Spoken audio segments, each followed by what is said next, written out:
काही कळला अंत पारयाचा कानडा राजा पंढरीचा कानडा राजा पंढरीचा तो निर्गुणेश्वर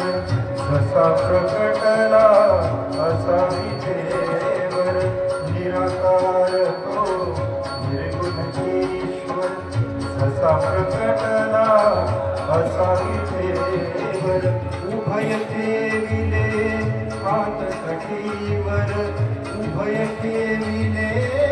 हात कटीवर